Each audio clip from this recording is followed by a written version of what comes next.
नमस्कार दोस्तों, कैसे हैं आप सब। उम्मीद करती हूँ कि आप सब बहुत अच्छे होंगे और ये बताने के लिए नीचे कमेंट बॉक्स में जय माता दी ज़रूर लिखें।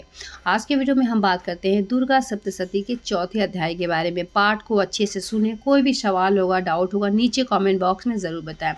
आज जैसे नवरात्रि का तीसरा दिन है और आज के दिन चौथे अध्याय का पाठ मैं आपको करके बता रही हूँ। अच्छे से बस वीडियो को सुने और कोई भी सवाल होगा नीचे कमेंट बॉक्स में ज़रूर बताएं।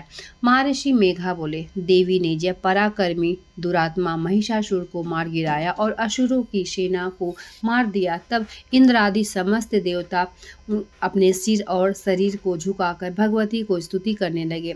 जिस देवी ने अपनी शक्ति से यह जगत व्याप्त किया था और जो संपूर्ण देवताओं तथा महिषासुर की पूजनीय बन गई, उस अंबिका को हम भक्तिपूर्वक नमस्कार करते हैं। वो हम सब का कल्याण करे।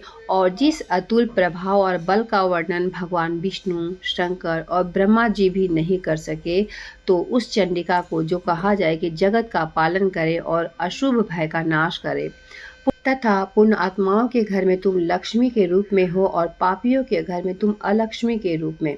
सतकुल में उत्पन्न होने वालों के लिए तुम लज्जा रूप होकर उनके घरों में निवास करती हो। हम दुर्गा भगवती को नमस्कार करते हैं। हे देवी, इस विश्व का पालन करो। हे देवी, हम तुम्हारे अचित्य रूप का किस प्रकार से वर्णन करें। असुरों का नाश करने वाले भारी पराक्रमा और समस्त देवताओं को दैत्यों के विषय में जो तुम्हारे पवित्र चरित्र है, उनका हम किस प्रकार से वर्णन करें। हे देवी त्रिगुण वाली, हे देवी, तुम संपूर्ण जगत को उत्पत्ति का कारण हो। हे देवी, भगवान विष्णु, शंकर आदि किसी भी देवता ने तुम्हारा पार नहीं पाया। तुम सबका आश्रय हो और संपूर्ण जगत तुम्हारी ही अंश रूप है, क्योंकि तुम सबकी आदिभूत प्रगति हो।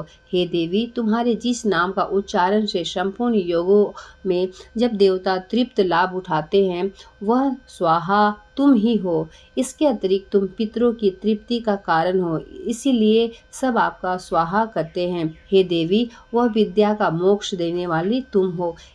तुम महाज्ञान स्वरूपा हो, तथ्य के सार को वश में करने वाले, संपूर्ण दोषों को दूर करने वाले, मोक्ष की इच्छा वाले मुनिजन जिसका अभ्यास करते हैं, वह तुम ही हो। तुम वीरारूप हो, तुम दोष रहित हो। ऋग और यजुर्वेदों में तुम ही हो। उद्गीत और सुंदर वेदों का पाठ वाले सामवेद के आश्रम रूप हो। तुम भगवती हो। तुम विश्व की उत्पत्ति एवं पालन के लिए तुम वर्ता हो, रूपों में प्रकट हुई हो और संपूर्ण संसार की पीड़ा हरने वाली तुम हो। हे देवी, जिससे सारे शास्त्रों को माना जाता है, वह मेघा शक्ति तुम ही हो और दुर्गम भवसागर से पार लगाने वाली नौका भी तुम हो। लक्ष्मी रूप से विष्णु भगवान के हृदय में निवास करने वाली और भगवान महादेव द्वारा सम्मानित गौरी देवी तुम ही हो।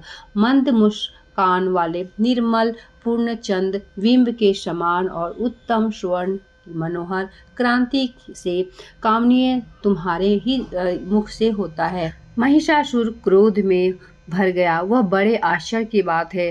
और हे देवी, तुम्हारे यही मुख जब क्रोध से भर गया तो उदयकाल के चंद्रमा की भांति लाल हो गया और तनी हुई भौं के कारण विकराल रूप हो गया।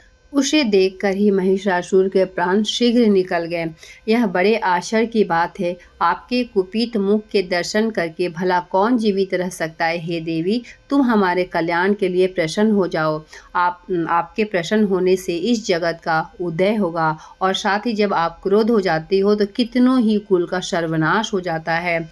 यह हमने अभी अभी जाना है कि तुमने महिषासुर की इतनी बड़ी सेना देखते देखते ही मार गिराया। हे देवी, सदा प्रताप देने वाले तुम जिस पर प्रसन्न हो जाती हो, वही देश में सम्मानित होते हैं। उनके धन यश की वृद्धि होती है। उनका धर्म कभी शिथिल नहीं होता है, यहाँ तक कि वह अधिक पुत्र पुत्रियों और नौकर चाकर से परिपूर्ण होते हैं। हे देवी, तुम्हारी कृपा से ही धर्मात्मा पुरुष प्रतिदिन श्रद्धापूर्वक यज्ञ करते हैं और धर्मानुकूल आचरण का होते हैं और इसके प्रभाव से स्वर्ग लोक में जाते हैं, क्योंकि तुम तीनों लोकों में मनवांछित फल देने वाली हो। हे माँ दुर्गे, तुम स्मरण करने पर संपूर्ण जीवों के भय नष्ट कर देती हो और स्थिर चित्त वाले के द्वारा चिंतित करने पर उन्हें और अत्यंत मंगल देती हो। हे दरिद्र दुख नाशिनी देवी, तुम्हारे सिवा दूसरा कौन है? तुम्हारा चित्त सदा दूसरों के उपकार में लगा रहता है। हे देवी, तुम शत्रुओं को इसलिए मारती हो कि उनके मरने से दूसरे को सुख मिलता है। वह चाहे नरक में जाने के लिए चिरकाल तक पाप करते रहते हों, किंतु तुम्हारे हाथ युद्ध करने से वो सीधे स्वर्ग को जाते हैं। इसलिए तुम उनका वध करती हो। हे देवी, क्या तुम दुष्टपात मात्र से समस्त असुरों को भस्म नहीं कर सकती? अवश्य कर सकती हो, किंतु तुम्हारा शत्रुओं को शस्त्रों के द्वारा मारना इसलिए है क्योंकि शस्त्रों के द्वारा मरकर वह स्वर्ग को जावे। और इस तरह से देवी, तुम शत्रुओं के प्रति भी तुम्हारा उत्तम विचार रहता है। हे देवी, तुम्हारे उग्र खड़ग की चमक से और शत्रुओं की नोक की क्रांति के किरणों से असुरों की आंख फूट नहीं गई।